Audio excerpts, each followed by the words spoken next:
nós aqui novamente para mais um vídeo sobre o livro de Libânio, né, Didática. Dentre todos os capítulos já gravados, hoje nós vamos falar sobre a avaliação. E este é em especial, não que os outros não sejam, mas este é interessante que vocês leiam, ou tenham ele em mãos, ou já tenham lido, porque Libânio vai colocar exemplos detalhados, e isso é muito interessante, exemplos de avaliação, ele vai explicar cada uma, que é o que nós não vamos fazer aqui. Então, meu objetivo com essas aulas é auxiliar o entendimento de vocês, trazer alguns outros pontos de reflexão, mas você que leu, é um auxílio, é um material complementar a essa minha explicação. Se você não leu, vai ficar realmente difícil de entender somente com a minha explicação. Beleza? Vamos lá? Bom, dentro deste capítulo, o Libânio vai falar duas coisas assim de maneira principal. A primeira delas é sobre a avaliação, e na segunda ele vai falar novamente sobre a relação entre o professor e aluno dentro da sala de aula, que é um fator que ele vem falando em todos os capítulos, e no capítulo 8º, que é o anterior a este vídeo aqui, que já está no canal, ele fala bastante sobre isso. Mas vamos definir aqui, de acordo com o Libânio, o que é avaliação. Para ele, a avaliação é apresentada como uma tarefa didática essencial e permanente, que deve acompanhar o processo de ensino e aprendizagem. Porque eu estou enfatizando isso daqui. Então, veja que Libânio compreende a avaliação como um processo, deve acompanhar o processo, ela é uma tarefa didática. Então, a avaliação não é punitiva, ela não é feita somente no final, ela é uma atividade didática que acompanha o estudante, que acompanha a criança. Isso é muito importante, porque alguns outros autores vão trabalhar de outra forma, e Libânio, ele compreende a avaliação nesse sentido. Então, ela é extremamente necessária e deve acompanhar o estudante. Função. Para que serve a avaliação? Então, ele vai falar sobre qual é a função didático-pedagógica da avaliação. Primeira delas, promover o desenvolvimento intelectual, social e moral dos alunos, contribuir para a assimilação e fixação dos conhecimentos, corrigindo erros e ampliando habilidades. Em relação ao erro, os exercícios de fixação e assimilação, nós falamos bastante no vídeo anterior do capítulo 8. E aí, aqui Libânio vai reforçar nesse sentido, que os exercícios de fixação, os exercícios para assimilação, eles vêm agregar, porque ao fazer esses exercícios, o aluno está se testando. E esses erros cometidos são os erros que vão ajudar o professor a evoluir, a melhorar o seu planejamento, construir outras atividades que possam ajudar a criança a se desenvolver mais. Estimular a responsabilidade dos alunos em relação ao estudo. Função diagnóstica, que a avaliação também serve. E nós, professores, geralmente sempre fazemos uma avaliação diagnóstica no início do ano, não é? Quando nós estamos conhecendo a turma, para saber o que eles já sabem. Então, nós fazemos uma avaliação diagnóstica. E no que ela consiste? Em descobrir o que aquela turma sabe e o que ela ainda precisa desenvolver. É justamente o nome, né? Diagnóstico. Identificar progressos, dificuldades dos alunos e do professor. Então, lembra que a avaliação, ela avalia não só o aluno, mas principalmente o professor. Então, permite ajustes no processo de ensino, garantindo que os objetivos sejam alcançados. Ocorre no início, né? Como eu acabei de citar, durante e no final de uma unidade didática. Então, nós podemos fazer tanto no início do ano para saber um geral, quanto no início de alguma disciplina nova, de algum conteúdo que você precisa fazer, aplicar, né, com as crianças, se o que eles sabem sobre aquilo. E precisa ser escrita? Não, existem diversas formas de avaliação diagnóstica. E quais seriam, então, essas características dessa avaliação? Primeiro, a avaliação deve estar integrada aos objetivos da proposta do professor. Então, não é uma prova que ele tirou lá de uma outra avaliação que ele vai repetir na sua sala. Não. Tem que estar em consonância com o que ele vai aplicar. Precisam ter relação, né? Sentido, contexto. Auxilia na reavaliação e adequação do planejamento docente, já falamos. Contribui para o crescimento, de novo, né, intelectual dos estudantes. Por que contribui? Porque é a partir da avaliação que o aluno, que a criança vai se testar, ela vai ver o que ela consegue, ela vai se desafiar. Por isso que dentro da avaliação, quando ela não é vista como punitiva, como algo ruim, como a avaliação não é vista como uma validação do que você sabe ou não, mas sim como uma das formas de conferir o que eu sei, de verificar o que eu ainda não sei também. Quando entende-se a avaliação nesse sentido, a avaliação é muito útil. Agora, quando a gente entende a avaliação como algo que vai dizer o que eu sei ou não, que é uma forma de castigo, que a avaliação é algo que eu só preciso decorar e reproduzir, a avaliação não serve para nada, né? Ela está ali mesmo só como algo oficial a ser feito, algo obrigatório, que no final das contas a gente sabe que não tem um mínimo de utilidade e acaba perdendo tempo treinando crianças para ser avaliada, ao invés de avaliar o que ela sabe ou não. Depois, deve ser baseada em critérios claros e instrumentos diversificados. Por isso que não é interessante a gente fazer somente a atividade escrita ou uma prova escrita só com um tipo de pergunta. Aqui nesse capítulo, o Libânio vai colocar diversos tipos de questões que podem ser feitas numa prova, ele vai explicar, é muito legal. Depois, permite ao docente avaliar sua própria prática e ajustar os métodos e estratégias, nós já falamos. Revela as expectativas e crenças do professor em relação aos alunos. Isso é muito interessante. Às vezes o professor subestima a turma, às vezes ele considera que eles já aprenderam algo e não necessariamente. Então, a avaliação vai ajudar bastante nesse sentido. E aí, nós entramos então em quais são esses instrumentos de verificação de aprendizagem. E aí, Libânio vai dizer que são, por exemplo, as provas escritas, que podem ser dissertativas, que são aquelas perguntas que você tem que escrever a resposta, a próprio punho, né? Ou as objetivas, que são aquelas que a gente marca A, B, C ou D, ou marca X. E testes e respostas curtas, bem objetivos, né? Rapidinho. Agora que vem a parte interessante de você ter o texto. Este material do Libânio, esse livro em especial, é um livro que ele é bastante utilizado dentro da área da educação. Então, você que está construindo sua biblioteca e tem interesse em permanecer na área da educação, seja ela qual for, esse é um bom livro de você adquirir. Então, lá no livro, Libânio vai colocar alguns exemplos, e ele dá os exemplos e explica os exemplos. E é o que eu não vou fazer aqui, a gente só vai dar uma comentada. E aqui, por exemplo, ele coloca questões dentro dessa prova escrita, né? Nós temos questões de certo ou errado. Não sei se vocês já fizeram isso aí na universidade ou em algum tipo de avaliação. E aí ele descreve esse tipo de questão do jeito seguinte, ó. O aluno escolhe a resposta entre duas ou mais alternativas. Cada item é uma afirmação que pode ser certa ou errada. E aí é o aluno que vai julgar. Então, veja, é muito difícil fazer uma prova. Por quê? Quem está fazendo uma prova precisa ser claro o bastante para ser entendido, não pode deixar a pergunta com duplo sentido, porque senão você vai ter que aceitar a resposta que é feita. Então, quem faz a prova, será você, professor, que sou eu, professora, quem faz a prova também tem uma grande responsabilidade na feitura dela, na escrita, no modo como se escreve, no modo como se pergunta, nas afirmações feitas, para que fique claro para quem vai ler a prova, para quem vai responder a prova, que são os estudantes. E aí ele continua, né?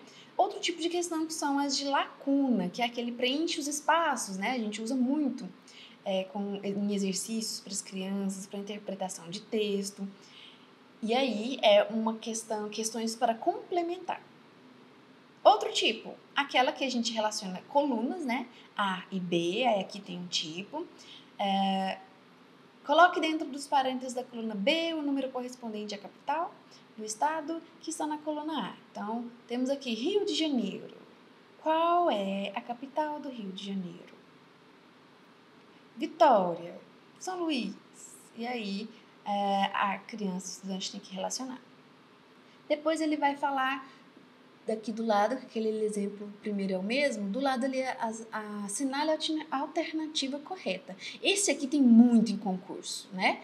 Que vai te colocar lá diversas alternativas, depois colocar as alternativas para serem assinaladas como 1, 2, 3, 4 ou 5, e aí você tem que assinalar a alternativa que tem as afirmações que estejam corretas, que aí aqui precisa ter muita atenção.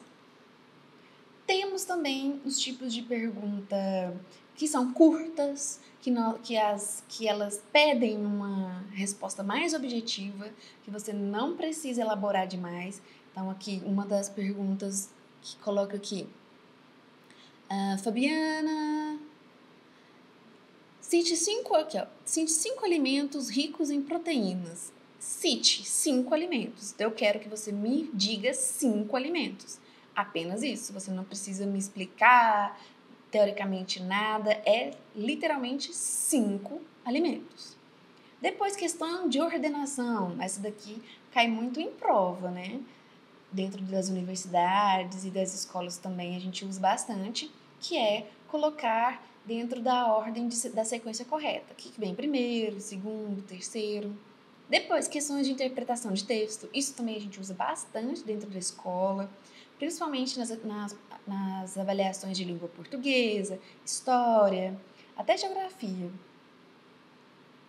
E questões de identificação, que aí nós temos, isso aqui a gente usa bastante na escola, principalmente, né? Coloca lá a figura de um corpo humano e fala para as crianças identificarem e escrever o nome de cada parte. E no livro, no texto, Libânio vai explicar cada um deles. Então, assim, se você não tem o material, corra atrás, baixe, imprima, tenha ele em mãos. Esse capítulo, os outros também, mas esse aqui é muito interessante, principalmente por conta desses exemplos, né? Para quem não conhece, esclarece muita coisa. Até porque todos esses tipos de avaliação a gente usa aqui na universidade, a gente utiliza com vocês. E vocês terão que aprender a fazer para executar na sala de aula. Dessas provas, dessas avaliações que a gente falou aqui agora, o Libânio faz recomendações, que seriam o quê? Que antes de aplicar esse tipo de avaliação, deve ser feito uma revisão do conteúdo. Para quê? Para relembrar o que foi feito, tirar as dúvidas. Se for ainda mais se for um tempo longo até o dia que você aplicou a matéria nova e depois foi oferecer aí a avaliação, para que isso seja rememorado, né? Relembrado. Depois, a extensão da prova varia de acordo com a finalidade. Então, existe o porquê de ser muitas perguntas ou poucas perguntas. Os tipos, né? As variações, elas vão ter que atender aos seguintes condições. Se ela é uma prova inicial, se é uma prova final, se é uma avaliação... Eu estou falando prova aqui porque é a palavra que muitas das pessoas conhecem, mas é um tipo de avaliação escrita, né? Uma atividade avaliativa. Muitas pessoas não usam mais prova. Enfim, mas que elas tenham, que a quantidade de questões, o tamanho das questões sejam coerentes com o objetivo final. Se é início, se é meio do conteúdo, que se for no final do conteúdo, você tem realmente mais conteúdos, se você for avaliar no finalzinho. Se é no começo, não tem por que ter muitas questões. E se é de consolidação, se é prévia, que é a diagnóstica, é preciso observar tudo isso para você avaliar quantas questões antes de pensar na avaliação. E aí, revisar a prova após a impressão, porque muitas das vezes, professor também erra, gente, né? Legal? Que bom! Isso pode acontecer, tanto de erro de digitação, erro de impressão que às vezes vem apagado, ou desconfigura, porque aí a gente manda o arquivo para ser impresso na escola, e aí às vezes abre o arquivo e bagunça tudo. Então é sempre interessante e necessário olhar esse material impresso e ver se está tudo bem. Então, ele vem falar sobre os instrumentos de verificação de aprendizagem, que eles também fazem parte dos tipos de avaliação. Porém, não são avaliações escritas, como a dissertativa e a objetiva. São modos de avaliação diferentes, que também promovem o ato de observar, o ato do professor verificar, né, se o estudante conseguiu aprender ou não, que vem complementar o que nós já estamos discutindo em todos os vídeos dos capítulos do livro do Libânio, que ele considera a avaliação como um processo. Então, todo final de aula, há uma avaliação do que a criança conseguiu aprender naquela aula, sim. Pode ser um exercício, pode ser uma conversa, pode ser uma observação do professor. Então, existem diversos tipos e opções de avaliação que ela precisa ser feita de maneira contínua. Sim, toda a aula precisamos revisar se o estudante conseguiu e o que ele conseguiu aprender naquele dia.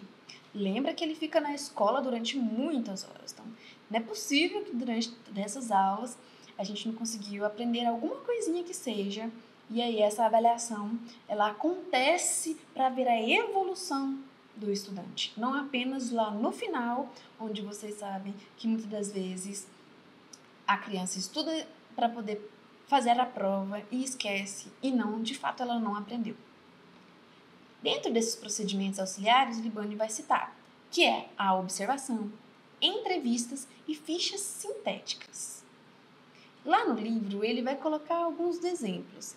Lembrando que Libânio vai redigir esse livro há algum tempo atrás. Então, nós temos diversas modificações, nós também podemos adaptar essas sugestões, mas é interessante a gente conhecer. E aí, dentro dessa parte da observação, o Libânio vai falar alguns critérios que a gente tem que observar. Por quê? Lembra que dentro da sala de aula tudo tem uma intencionalidade? Então, eu não fico só olhando por olhar. Eu tenho que saber o que eu vou olhar, porque eu sou uma professora e tenho um objetivo a alcançar. Eu tenho uma intenção. E aí, ele vai direcionando e nos auxiliando no que olhar. E aí, ele vai dar alguns exemplos lá. São eles. Desenvolvimento intelectual. Então, o que a gente tem que observar na criança? E ele faz uma lista, olha que legal. Se a criança presta atenção nas aulas e no trabalho, se é persistente na realização das tarefas, se tem a facilidade de assimilar. Depois, em outro pontinho, ele continua, né? Em outro pontinho, ele já muda. Ele já diz que o que a gente tem que observar também é o relacionamento com os colegas e com o próprio professor. E aí vem os aspectos socioemocionais que a gente chama, né? E aí é que eu faço um adendo. Geralmente a gente faz isso somente com as crianças do ensino infantil, da educação infantil. O que também é importante. Mas nós esquecemos que as crianças que estão no fundamental também precisam desse olhar mais atento. Que esse tipo de observação faz total diferença na produtividade dele, no conhecimento, no desenvolvimento daquela criança. Depois disso, ele vai colocar desenvolvimento afetivo. Depois tem outro ponto que é o desenvolvimento de hábitos pessoais. E aí aqui ele vai sugerir uma ficha de como seria essa entrevista, que no caso pode ser feita, se for criança muito pequena, com a família, né? Ou com a própria criança aí respondendo, porque a gente sabe que quando nós conhecemos a família, nós conhecemos a realidade daquela criança e nós podemos aí ajudá-la de diversas formas, né? Não estou falando de serviço social ou alguma coisa assim, mas ajudar principalmente a ampliar repertório. Sabemos que em muitas escolas, principalmente públicas, temos ainda muitas famílias com os responsáveis da criança analfabetos. Então, como que a gente manda uma tarefa de casa para essa criança e essa criança volta com essa tarefa de casa em branco e aí a gente penaliza a criança sem saber que na casa dela não existe uma pessoa para auxiliar? Então, conhecer a família é de extrema importância, porque ao invés de tratá-la dessa forma, nós podemos, em algum momento, auxiliar a que ela faça essa atividade que foi passada para casa, auxiliar a família, mandar um outro tipo de atividade. É conversado. Porque o objetivo aqui que nós temos dentro da educação é ensinar as crianças. E aí, os seus contextos sociais, às vezes, precisam de atenção específica. Dentro aqui desses procedimentos auxiliares, ele vai colocar algumas notas, né? Então, ele vai dizer o seguinte, que nosso sistema educacional brasileiro, nós utilizamos a escala numérica, certo? De 0 a 10, você tirou 0, você é horrível, e você tirou 10, você é bom demais a conta. O que vocês sabem que não é necessariamente assim, certo? Ainda mais se o professor não entender a avaliação como um processo, e ele aplica a avaliação somente no final. Então, quando isso acontece, agora vocês já entendem o que ele pensa de avaliação, não é? E aqui ele vai dizer o seguinte, que os conceitos que ele usa dentro dessa escala numérica seria o seguinte, excelente e bom para notas de 9 e 10, bom para 7 e 8,5, satisfatório para 5 a 6,5 ou insatisfatório para 4 e 5. E aí ele vai colocar esses conceitos como formas da gente pensar, porque no nosso sistema a gente não usa conceitos, né? A gente fica na escala, mas a gente esquece de atribuir conceitos e muitas das vezes esses conceitos eles podem nos ajudar. Por quê? Dentro da sala de aula, geralmente a gente dá notas atribuídas aos trabalhos feitos, à participação, à prova, mas teria outras formas de também avaliar aquela criança com conceitos? Que poderia também fazer parte, né? Mas aí, quem sabe em algum lugar isso aconteça. Nas notas e conceitos tem legitimidade quando a maioria ou todos os alunos experimentam a satisfação do bom aproveitamento da aprendizagem.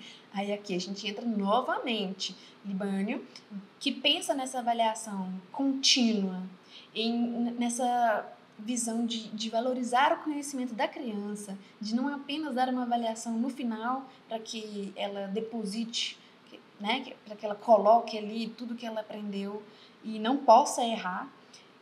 Ele está pensando no conhecimento, ele está pensando que a criança vai construir alguma coisa, independente de avaliar ou não, certo? E essa é uma visão do Libânio. Por ele pensar na avaliação assim, nós às vezes ficamos espantados. Por quê? Porque o nosso sistema educacional, ele não está nem aí para o aluno. Presta atenção. Estou aqui falando de acordo com o que eu observo. Vamos ver se você que está aí também observa isso. A avaliação, ela vai ser feita muitas das vezes dentro das escolas como uma penalidade. Então, se você tirou 0, você é horroroso. Se você tirou 10, você é maravilhoso. E não necessariamente é assim. As avaliações são feitas apenas no final. O estudante vai lá, estuda, decora, faz uma cola, responde a prova, tchau, obrigado. No outro dia, não lembra mais de nada que foi feito. No outro ano, se for fazer a mesma prova, tira 0. Por quê? Porque ele só decorou. Ele não aprendeu. Então, o sistema educacional, ele não valoriza a aprendizagem. Ele valoriza uma nota. E essa nota, ela é complicada pelo jeito que a avaliação é pensada. Então, vocês, principalmente na universidade, não é? Dependendo das universidades, principalmente particulares, aí, em algumas, esse processo de avaliação ele é bem destrutivo para o estudante. E aí, ele é necessário? A avaliação é necessária, mas o modo como ela é pensada nos diz o que aquele lugar entende de educação. E aí, vem Libânio, que ele vai falar o seguinte... Tanto as notas como os conceitos têm caráter relativo, podendo não corresponder ao nível real de aproveitamento escolar, que acabamos de dizer. Se o trabalho docente é conduzido criteriosamente, com articulação de objetivos, conteúdos e métodos às condições de aprendizagem dos alunos, no nível que a gente falou no capítulo 8, que precisamos adaptar e a linguagem e a seleção de conteúdos ao nível que as crianças estão, no nível de conhecimento, pois é. E aí, Libânio vai falar que tanto faz usar notas ou conceitos que ele vai ter aprendido, ele vai ter passado pelo processo de maneira qualitativa e não quantitativa. Podia todo mundo ser assim, né? Ambas as atribuições de nota devem ser usadas como diagnóstico do processo escolar e não como punição ou recompensa. E aí aqui diz muito sobre a nossa cultura mesmo brasileira, nosso sistema educacional, o que a gente acha que é uma prova. Por que tem gente que quando escuta a palavra prova quase dá um infarto? Foi justamente por isso, passou por tanta coisa dentro do processo de ensino, não entendeu o que era avaliação e acha que a prova é um bicho, é algo que vai te definir, que se você não ter sucesso numa prova, você não sabe nada, você não é ninguém, quando na verdade, não, né? Então, o Libânio vem trazer essa perspectiva sobre avaliação, muitos autores também seguem nesse sentido e vale aí para você pensar o que é avaliação para você, o que você considera importante enquanto aluno, se você estiver aí na universidade, e futuramente, quando você for professor, e pensando também que você deve ao sistema. Não é? O sistema vai te cobrar uma nota, infelizmente. E o que será que a gente pode fazer para ter um meio disso? Eu agradeço a vocês por estar até aqui me escutando e reitero, esse capítulo ele é muito interessante, vai falar bastante sobre a avaliação. A avaliação é uma coisa que a gente precisa repensar.